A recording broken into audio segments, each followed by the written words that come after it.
তো তোমাদের তো আগের ভিডিওতে আমি পরিষ্কারভাবে বলে দিলাম যে ওয়াইটিতে কমিউনিটি কিভাবে বিল্ড করতে হয় ছোট ইউটিউবের জন্য।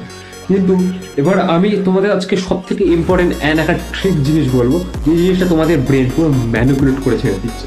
ঠিক আছে, তো ইউটিউবে যারা কমিউনিটি বানানো, তারা সেই 2014-15 সাল থেকে কমিউনিটি বানিয়ে কনস্ট্যান্ট ভিডিও ছেড়ে এখান থেকে এতটা চলে যাচ্ছে। অ্যান্ড আমরা সেই কমিউনিটির ফাঁদে পড়ে এখান থেকে এখানে নেমে চলে এসেছি। ঠিক আছে, এই কথা তোমরা বিশ্বাস না করলেও এই কথাটাই হচ্ছে সত্যি। তো তোমাদের বিষয়টা হালকা করে বলে, তো ইউটিউবে অনেকজন ইউটিউবারদের একটা কমিউনিটি আছে যারা কিনা আমাদের মতো সাধারণ মানুষকে ভুলভাল বুঝিয়ে এখান থেকে এখানে আমাদের বুদ্ধি বা নলেজটাকে ড্রপ করাচ্ছে।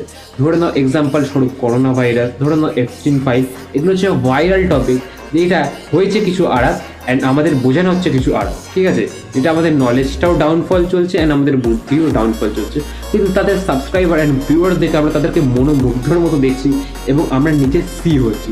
তো কমিউনিটির গোলে ফেসো না, নিজের বুদ্ধি লাগাও, নিজে রিসার্চ করো, যেটাই ইন্টারনেটে সব থেকে পিক লেভেলে থাকবে সেটাই হবে সঠিক উত্তর।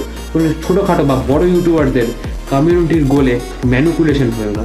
ঠিক আছে, মনে রাখো বিভিন্ন রকম ইনফরমেশন যারা বুঝেছে তারা এখানে যাবে, আর যারা বোঝেনি তাদের ম্যানিপুলেশনের গোলই আটকে থাকবে। ব্যাস, দ্যাটস ইট। যে